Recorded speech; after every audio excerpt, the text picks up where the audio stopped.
My dear students, doctor James Tyler Kent രചിച്ച lectures on homeopathic materia medica എന്ന പുസ്തകത്തെ ആധാരമാക്കിയുള്ള ഈ പ്രോഗ്രാമിലേക്ക് നിങ്ങൾക്ക് ഏവർക്കും വീണ്ടും സ്വാഗതം. ഈ പരമ്പരയുടെ 261 എപ്പിസോഡാണിത്.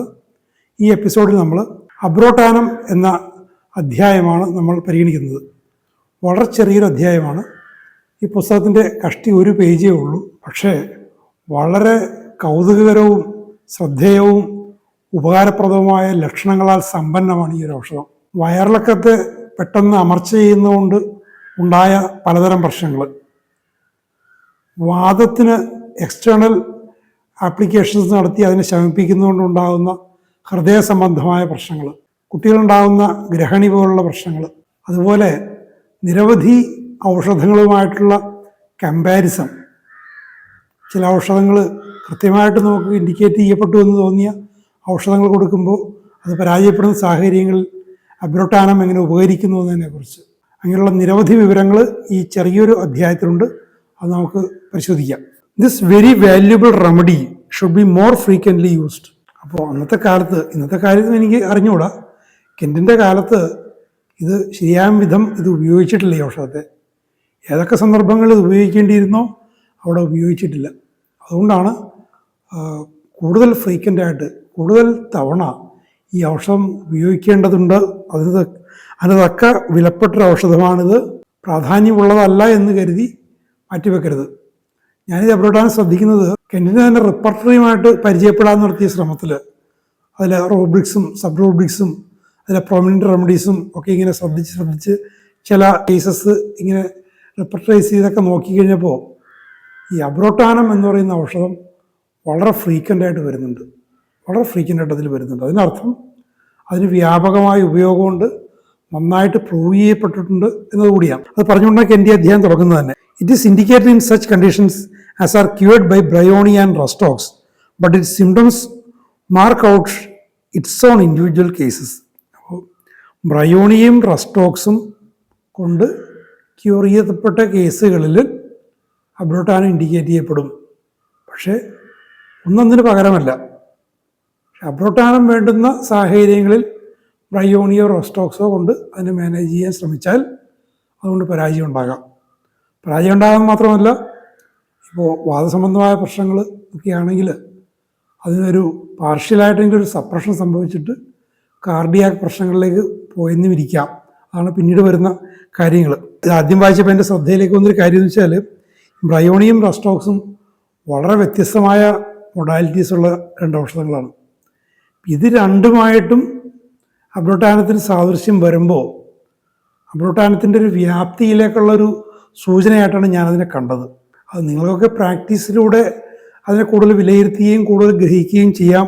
Traumatic conditions with heart irritation, ഹൃദയത്തിന് പ്രശ്നങ്ങളുണ്ടാക്കുന്ന വാദസംബന്ധമായ പ്രശ്നങ്ങൾ. ഈ വാദപ്പനിയൊക്കെ വരുന്നവർക്ക് പിന്നീട് ഹൃദയവാൽവിന് തകരാറുണ്ടാകുന്ന ഒരു ജനറൽ നോളജ് പോലെ പൊതുവായനയിൽ നിന്ന് ലഭിച്ചതാണ്. അപ്പോൾ വാതരോഗം വരുമ്പോൾ എന്ന് പറയുന്നതിൻ്റെ അർത്ഥം വാതരോഗം വന്നിട്ട് സ്വാഭാവികമായിട്ടും അലോപ്പതി ട്രീറ്റ്മെൻറ്റിന് പോയവരെന്നുള്ളതാണ് അതിൻ്റെ പശ്ചാത്തലം. അതാണ്. അപ്പോൾ അതിന് സപ്രഷൻ സംഭവിക്കാൻ നേരത്ത് അത് ഹൃദയവാൽവുകൾക്ക് പ്രശ്നം ഉണ്ടാക്കുന്നു. അപ്പം അത്തരം കണ്ടീഷനിൽ അബ്രോട്ടാനം ഇൻഡിക്കേറ്റ് ചെയ്യപ്പെടുന്നുണ്ട്. ഇനി rheumatic conditions with heart irritation മാത്രമല്ല, epistaxis, bloody urine, anxiety and trembling when there has been a history of diarrhoea. ഇനി അടുത്തൊരു സംഭവം, ഹിസ്റ്ററി ഓഫ് ഡയറിയ. വയറിളക്കത്തിനൊരു ചരിത്രമുള്ളവർ, ആ ചരിത്രമുള്ളവർ അതിന് അലോപ്പതി ട്രീറ്റ്മെൻറ്റ് അല്ലെങ്കിൽ സപ്രസീവ് ട്രീറ്റ്മെൻറ്റ് എടുത്തിട്ടുണ്ട് എന്ന് വേണം മനസ്സിലാക്കാൻ. അങ്ങനെ എടുക്കുമ്പോൾ മൂക്കിൽ നിന്നും രക്തവാർച്ച ഉണ്ടാകുന്നു, മൂത്രത്തിൽ രക്തം വരുന്നു, ഉത്കണ്ഠയും വിറയലും വരുന്നു. ഇങ്ങനെയുള്ള പ്രശ്നങ്ങൾ വാദപ്പനിയുടെ സപ്രഷൻ മാത്രമല്ല, ഡയറിയയുടെ സപ്രഷൻ കൊണ്ടുണ്ടാകുന്ന പ്രശ്നങ്ങൾ. ഇതിങ്ങനെ വായിച്ചു തുടങ്ങിയപ്പോൾ എനിക്കൊരു ഡയറിയുടെ ഒരു സപ്രഷൻ്റെ ഒരു ചരിത്രമുണ്ട്. അപ്പോൾ ആ ചരിത്രം കണ്ടു കഴിഞ്ഞപ്പോഴാണ് ഞാനത് കൂടുതൽ ശ്രദ്ധയോടുകൂടി വായിക്കുന്നത്. മറ്റു പല ഔഷധങ്ങളും വരുന്നുണ്ട്, എന്നാലും ഡയറി സപ്രസ് ചെയ്തിട്ട് മുക്കിൽ നിന്നും ബ്ലീഡിങ്, ആങ്സൈറ്റി, ട്രംബ്ലിങ് പോലുള്ള പ്രശ്നം ഉണ്ടാകുന്ന കേസുകളിൽ അബ്രോട്ടാനം വരും.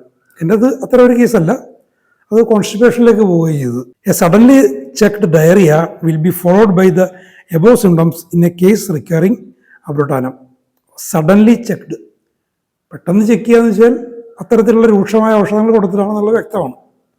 അപ്പം അങ്ങനെ കൊടുത്ത് പെട്ടെന്ന് ഒരു ഡയറിയെ സപ്രസ് ചെയ്ത് കഴിഞ്ഞാൽ അതിൻ്റെ പിന്നാലെ വരുന്നത് ഇത്തരം നേരെ പറഞ്ഞ തരത്തിലുള്ള പ്രശ്നങ്ങളാണെങ്കിൽ അവിടെ അബ്രോട്ടാനം വരാം. A suddenly suppressed rheumatism of any joint followed by violent cardiac symptoms, it is much like Ledum, Aurum and Kalmia. അപ്പോൾ ഈ റൊമാറ്റിസത്തിന്, വാദത്തിന് പെട്ടെന്ന് അവിടെ സഡൻലി എന്നുള്ളതാണ്, പെട്ടെന്ന് സപ്രസ് ചെയ്യും. അപ്പോൾ ആ തരത്തിലുള്ള ആപ്ലിക്കേഷൻസ്, പെട്ടെന്ന് സപ്രസ് ചെയ്യുന്ന പ്രയോഗങ്ങൾ കൊണ്ട് വളരെ രൂക്ഷമായ കാർഡിയാക് പ്രശ്നങ്ങൾ വരികയാണെങ്കിൽ അവിടെ ലെഡം, ഓറം, കാൽമിയ ഈ 3 ഔഷധങ്ങളെയും പോലെ തന്നെ അബ്രോട്ടാനത്തിനും റോൾ വരും. In marasmus of children it's a very useful remedy and not unfrequently indicated. Unfrequently എന്ന് പറയുമ്പോൾ ഫ്രീക്വൻ്റ്ലി ഇൻഡിക്കേറ്റഡ്. കുട്ടികൾക്ക് വരുന്ന ഈ ഗ്രഹണിയുടെ പ്രശ്നങ്ങളിൽ അബ്രോട്ടാനം ഇടയ്ക്കിടയ്ക്ക് പല കേസുകളിലും സൂചിപ്പിക്കപ്പെടും. The emaciation begins in the lower limbs and gradually spreads upward. അത് കൃത്യമായിട്ടുള്ള ഇൻഡിക്കേഷൻ വരുന്ന എപ്പോഴാണ്? ലോവർ ലിംസിൽ ഈ ശോഷണം ആരംഭിച്ചിട്ട് അത് സാവകാശം മേലേക്ക് പോകുന്നു. So that the face is the last affected. അവസാനം ശോഷിക്കുന്നത് മുഖമാണ്. അപ്പോൾ ആ ഡയറക്ഷനാണ് പ്രധാനം. ഇനി ഒരു comparison, that is the opposite of Lycopodium, Natrum mur and Psorinum. ഈ ഗ്രഹണി വരുന്ന കേസുകളിൽ ലൈക്കപ്പോഡിയവും നാട്രമ്യൂറും സോർണവും വരാം. പക്ഷേ അവിടെ ഈ ഡയറക്ഷൻ നേരെ എതിരാണ്, മേലേന്ന് കീഴേക്കാവാം. ഇവിടെ കീഴേന്ന് മേലേക്കുള്ള ശോഷണത്തിലാണ് അബ്രോട്ടാനം വരുന്നത്. ഈ നാട്രമ്യൂറ് ലൈക്കപ്പോഡിയം കൊണ്ടുള്ള ഈ മെറസ്മസിൻ്റെ മാനേജ്മെൻറ്റ് ഞാൻ ബാബുചേട്ടൻ്റെ അടുത്ത് ഞാൻ കണ്ടിട്ടുണ്ട്. കൂടുതലും നാട്രമ്യൂറിലാണത് ഞാൻ കണ്ടിട്ടുള്ളത്. It has cured pleurisy and after Bryonia which seemed indicated had failed. Pleurisy ശ്വാസകോശത്തിൻ്റെ കവചത്തിനുണ്ടാകുന്ന വീക്കം, അവിടെ ബ്രയോണിയാണ് ഇൻഡിക്കേറ്റ് ചെയ്യപ്പെടുന്നത് തോന്നി ബ്രയോണിയെ കൊടുത്തു, പക്ഷേ അത് ഫലിച്ചില്ല. അത്തരം കണ്ടീഷൻസിൽ കേസ് ഒന്നുകൂടി എടുത്തു കഴിഞ്ഞാൽ അവിടെ അബ്രോട്ടാനം വരാം. സീംഡ് ഇൻഡിക്കേറ്റഡ് എന്ന് പറയുന്നത് ശ്രദ്ധിക്കണം. ഈ തോന്നലുകൾക്ക് കാര്യമില്ല. നമ്മളുടെ വിലയിരുത്തലുകളും ഔഷധ നിർണയവും വസ്തുനിഷ്ഠമായിരിക്കണം. വസ്തുനിഷ്ഠമായിട്ട് കൃത്യമായ തത്വങ്ങളുടെയും ലക്ഷണങ്ങളുടെയും അടിസ്ഥാനത്തിലായിരിക്കണം. അല്ലാതെ അങ്ങനെ തോന്നിയപ്പോൾ ഇന്നത് കൊടുത്തു, ഇങ്ങനെ തോന്നിയപ്പോൾ മറ്റേത് കൊടുത്തു എന്ന് പറയുന്നത് കാര്യമില്ല. ഈ സീംഡ് ടു ബി എന്ന് പറയുന്നത് വളരെ പ്രധാനപ്പെട്ട കാര്യമാണ്. ഏത് കാര്യത്തിലും അങ്ങനെ തോന്നലുകളുടെ പേരിൽ പ്രിസ്ക്രിപ്ഷനിലേക്ക് കടക്കരുത്. അപ്പോൾ ബ്രയോണിയ ഫെയിൽ ആയി കഴിഞ്ഞാൽ പ്ലൂറിസിയെ അബ്രോട്ടാനം സുഖപ്പെടുത്തിയിട്ടുണ്ട്. അബ്രോട്ടാനത്തിൻ്റെ സിംറ്റംസ് ഉണ്ടെങ്കിൽ a woman lying in bed with dyspnoea, anxiety, cold sweat and pain in the heart was surround by friends to see her die. കണ്ടോ, ശ്വാസം മുട്ടലും ഉത്കണ്ഠയും ശരീരം മുഴുവൻ തണുത്ത വിയർപ്പും ഹൃദയത്തിൽ വേദനയുമായി കിടക്കുന്ന ഒരു സ്ത്രീ, വല്ലാതെ ഡിസ്ട്രസ്ഡ് കണ്ടീഷനിൽ കിടക്കുന്ന ഒരു സ്ത്രീ, അവർക്ക് ചുറ്റും ആളുകൾ കൂടി നിൽക്കുകയാണ്. എന്തിനാണ്? അവർ മരിക്കുന്നത് കാണാൻ. എന്തുകൊണ്ടായിരിക്കും ഇവർ മരിക്കുന്നത് കാണാൻ നിൽക്കുന്നത്? ഈ പറയുന്ന അവസ്ഥയ്ക്ക് ഫലപ്രദമായൊരു ചികിത്സ ഇല്ലെന്ന് അവർക്ക് തോന്നുന്നു. അതുകൊണ്ട് മരിക്കാൻ വേണ്ടി കാത്തു നിൽക്കുക. പക്ഷേ അതിന് ചികിത്സയുണ്ട്, അബ്രോട്ടാനം കൊടുക്കാം. It was learn that she had suffered for many months with a rheumatism in one knee, that she had used crutches to get about the house, and that she had recently been speedily cured in bracket question mark ഉണ്ട്, by a strong liniment only a few days before this attack. അപ്പോൾ ഇതിനൊരു ചരിത്രമുണ്ട്. ഈ history of rheumatism, history of diarrhoea, അല്ലെങ്കിൽ ഒരു പ്രശ്നത്തിൻ്റെ ചരിത്രം, history എന്ന് ഹോമിയോപ്പത്തി ലിറ്ററേച്ചറിൽ നമ്മൾ പലയിടത്തും കാണാറുണ്ട്. അപ്പോൾ അതിൽ മനസ്സിലാക്കേണ്ട ഒരു കാര്യം, ഞാൻ നേരത്തെയും പറഞ്ഞിട്ടുള്ളതാണ്, പലർക്കും പ്രാക്ടീസിൻ്റെ തിരക്കുകൾ മൂലം നടക്കാതെ പോകുന്ന കാര്യമാണ്, പക്ഷേ വളരെ പരമപ്രധാനമാണ്. രോഗാവസ്ഥയുടെ ചരിത്രം, അതിൻ്റെ ആരംഭത്തിൻ്റെയും വികാസ പരിണാമത്തിൻ്റെയും ചരിത്രം, ആ ചരിത്രം വളരെ പ്രധാനപ്പെട്ടതാണ്. അപ്പോൾ കാണുന്ന അവസ്ഥ അനുസരിച്ചാണ് പ്രിസ്ക്രിപ്ഷൻ എന്ന് പറയുന്നത് ശരി, ഹോമിയോപ്പതിയുടെ തത്വം. പക്ഷെ അതിൻ്റെ പിന്നിലൊരു പരിണാമം ഉണ്ടാകാം. ഒരേ അവസ്ഥയിലേക്ക് വ്യത്യസ്ത സാഹചര്യങ്ങളിൽ നിന്നും അല്ലെങ്കിൽ വ്യത്യസ്ത ഘട്ടങ്ങളിൽ നിന്നും പരിണമിച്ച് സമാന സാഹചര്യത്തിലേക്ക് വരാം. അപ്പോൾ എല്ലാത്തിനും ഒരേ ഔഷധമാണെന്നില്ല. അപ്പോൾ ഹിസ്റ്ററി എന്ന് പറയുന്നത് വളരെ പ്രധാനപ്പെട്ടതാണ്. ഇവിടെ ആ സ്ത്രീക്ക് മാസങ്ങളായി ഒരു മുട്ടുകാലിന് വാദസംബന്ധമായ വേദന ഉണ്ടായിരുന്നു. അടുത്തിടയ്ക്ക് അപ്പോൾ അവർ ആരോ വേദനയുമായിട്ട് ക്രച്ചസ് ഉപയോഗിച്ചുകൊണ്ടാണ് നടന്നുകൊണ്ടിരുന്നത്. ആ വേദനയ്ക്ക് എന്തോ ശക്തിയേറിയ ലേപനം പുരട്ടി ബാൻഡേജ് ഇടുകയും എന്തൊക്കെയോ ചെയ്തു. ഏതാനും ദിവസങ്ങളേ ആയുള്ളൂ. അപ്പോൾ തന്നെ അത് പോയി ഹൃദയത്തിൽ പോയി വീണു. ശക്തമായ വേദന, മരണാസന്നതയുടെ പ്രശ്നങ്ങൾ കാണിക്കുന്നു. അങ്ങനെയുള്ള കണ്ടീഷൻ വരുമ്പോൾ അബ്രോട്ടാനം അവിടെ ഇൻഡിക്കേറ്റ് ചെയ്യപ്പെടും. Only a few days before this attack, ഏതാനും ദിവസങ്ങൾക്കും വരും. Abrotanum restored her to health promptly.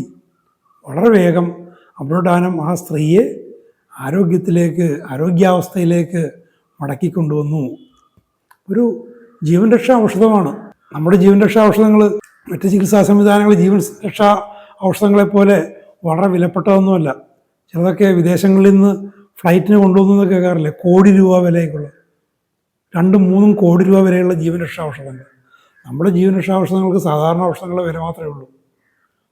അത് സാമ്പത്തികമായ കാഴ്ചപ്പാടില്ല. പക്ഷേ അതിൻ്റെ ജീവൻ രക്ഷാ മൂല്യം എന്ന് പറയുന്നത് എത്ര കോടികൾ പറഞ്ഞാലും ശതകോടികൾ പറഞ്ഞാലും അതിന് തുല്യമാവില്ല.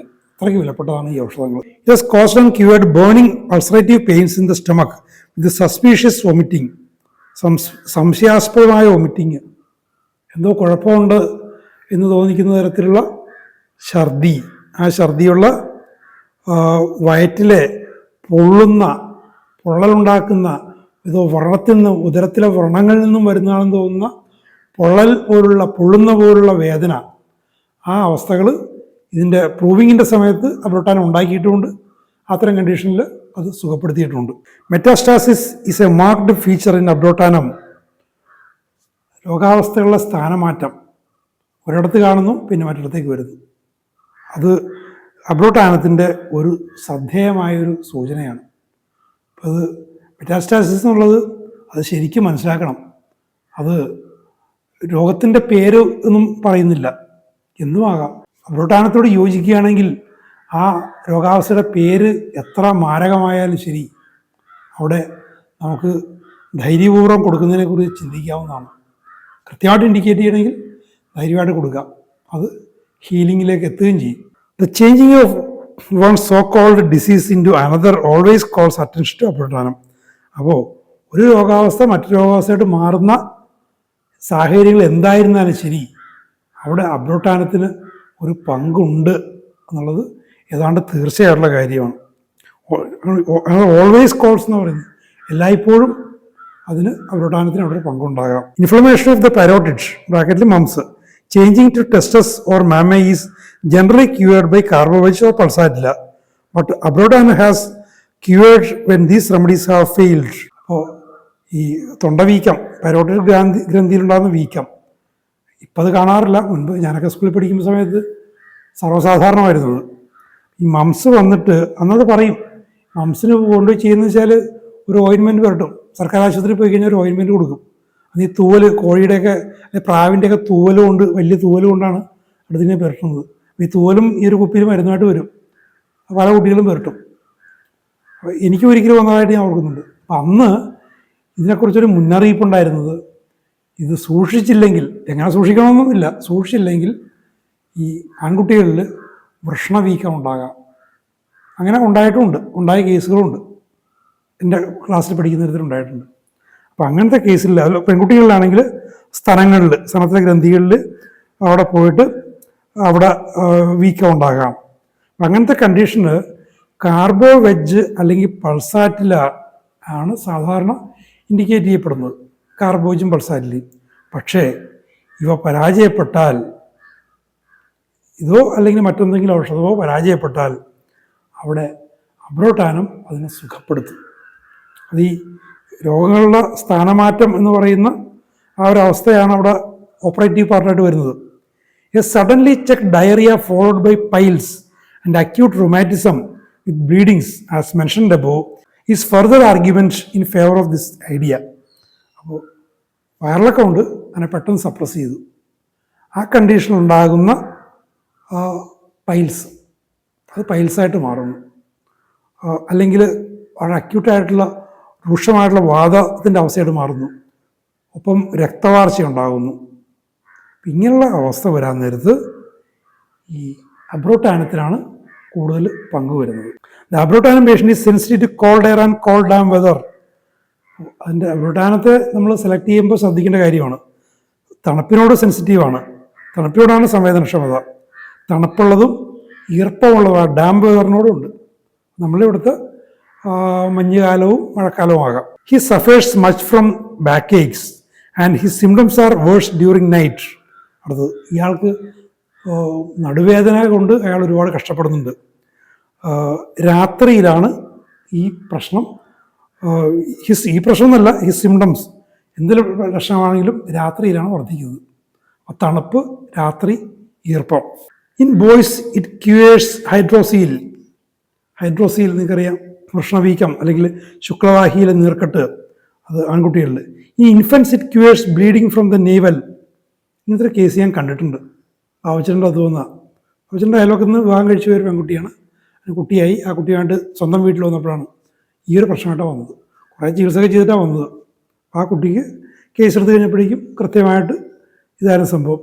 ഈ അബ്രോട്ടാനമായിരുന്നു കേസ്. അബ്രോട്ടാനം കൊടുത്തു. ഞാൻ പിറ്റേ ആഴ്ച ചെന്ന് നോക്കിയപ്പോഴേക്കും ആ കുട്ടി സുഖപ്പെട്ട് വീട്ടിൽ പോയെന്ന് അറിഞ്ഞത്. There is either diarrhoea or constipation. With the latter he's rheumatic, with the former he's at his best. അപ്പോൾ വയർ ഇളകിക്കൊണ്ടിരിക്കുന്ന സമയത്ത് അയാളുടെ ഏറ്റവും നല്ല അവസ്ഥയിലാണ്. വേറെ കുഴപ്പമൊന്നുമില്ല, വയറിളക്കം കൊണ്ടുണ്ടെന്നേ ഉള്ളൂ. ഈ വയറിളക്കത്തിനെ സപ്രസ് ചെയ്ത് കഴിയാൻ നേരത്തെ എന്താ സംഭവിക്കുന്നത്? മലം പോകാതെ വരും, കോൺസ്റ്റിപ്പേഷൻ വരും. മാത്രമല്ല ഹൃദയ സംബന്ധമായ പ്രശ്നങ്ങൾ, രക്തവാർച്ച, നേരത്തെ പറഞ്ഞ പോലുള്ള നാനാതരം പ്രശ്നങ്ങൾ നമുക്ക് വരും. As when the diarrhoea slacks up he's full of suffering. ഈ ഡയറിയ കുറഞ്ഞിട്ട് മലം പോകുന്നത് ശമിച്ചു കഴിയുമ്പോൾ ഇയാൾക്ക് ഫുൾ ഓഫ് സഫറിങ്, എല്ലാത്തരം പ്രശ്നങ്ങളും അയാളെ ബാധിക്കും. The diarrhoea is the great relief like Natrum sulph and Zincum. അടുത്ത കമ്പാരിസൺ, നാട്രം സൾഫ്യൂറിക്കത്തിലും സിംഗത്തിലും ഉള്ളതുപോലെ വയറിളക്കത്തിൻ്റെ അവസ്ഥയിൽ രോഗി വളരെ ആശ്വാസകരമായുള്ള അവസ്ഥയിലായിരിക്കും. സപ്രസ് ചെയ്ത് കഴിഞ്ഞാൽ ആകെ പ്രശ്നമായി. Abrotanum, Natrum sulph, Zincum. Sharp pains here and there but especially on ovaries and joints. വളരെ രൂക്ഷമായ വേദന, കത്തി കൊണ്ട് മുറിക്കുന്ന പോലെയൊക്കെയുള്ള വേദന വരാം. അവിടെയും ഇവിടെയൊക്കെ വരാം. പക്ഷെ കൂടുതലും അണ്ഡാശയത്തിലും സന്ധികളിലുമാണ് വരുന്നത്. ഇത്രയേ ഉള്ളൂ. അബ്രോട്ടാനത്തിനെ കുറിച്ച് ഇത്രയേ ഉള്ളൂ. പക്ഷെ വാസ്തവത്തിൽ ഇത്രയും മതി. ഇത്രമാത്രം ഉപകരിക്കുന്ന ലക്ഷണങ്ങളാണ് ഈ കാണുന്നത്. അപ്പോൾ എൻ്റെ ആദ്യം പറഞ്ഞ പോലെ അത് ഉപയോഗിക്കേണ്ടത്രയും ഉപയോഗിക്കപ്പെടാത്ത റെമഡി ആയിരുന്നു എന്ന്. അപ്പോൾ നിങ്ങളും ശരിയായി മനസ്സിലാക്കി ഈ ബ്രയോണിയ, റസ്റ്റോക്സ് പോലുള്ള ഔഷധങ്ങളൊക്കെ കൊടുക്കേണ്ടിയിരുന്നു തോന്നുന്ന സാഹചര്യങ്ങളിൽ ഒരു ചിന്ത മനസ്സിൽ വരിക, അതുതന്നെയാണോ, അല്ലാതെ വെറുതെ സീംഡ് ടു ബി ആണോ, ഒരു തോന്നലാണോ, കൃത്യമായിട്ടുള്ള വസ്തുതകൾ അതിനെ ഉപോത്ബലകമായിട്ട് നിങ്ങൾക്കുണ്ടോ? ബ്രയോണിയോ, ആർട്ടിയോ, നേരത്തെ പറഞ്ഞ നാട്രം സൾഫോ അങ്ങനെ എന്തെങ്കിലും കൊടുക്കാൻ കൃത്യമായിട്ടുള്ള ഇൻഡിക്കേഷനെ കൊടുക്കാം. അല്ലെങ്കിൽ അബ്രോട്ടാനം പോലുള്ള, അബ്രോട്ടാനോ മറ്റെന്തെങ്കിലും ഔഷധങ്ങളാകാം, എന്താണെങ്കിലും പ്രിസ്ക്രിപ്ഷന് കൃത്യമായിട്ടുള്ള വസ്തുനിഷ്ഠമായ ലക്ഷണങ്ങൾ, അതിൻ്റെ ചരിത്രം ആവശ്യമാണ്. ഒരേ ലക്ഷണമാണ് ഇപ്പോൾ നിലവിൽ, പക്ഷേ അത് പരിണമിച്ചു വന്ന് എവിടെ നിന്നാണെന്നുള്ള കാര്യത്തിൽ വ്യത്യാസം വന്നു കഴിഞ്ഞാൽ ഔഷധവും മാറാം. അതെപ്പോഴും ചിന്തയിൽ വെക്കുക. നമുക്ക് അടുത്ത എപ്പിസോഡിൽ നമുക്ക് അസറ്റിക് ആസിഡ് നമുക്ക് നോക്കാം. Thank you very much for watching.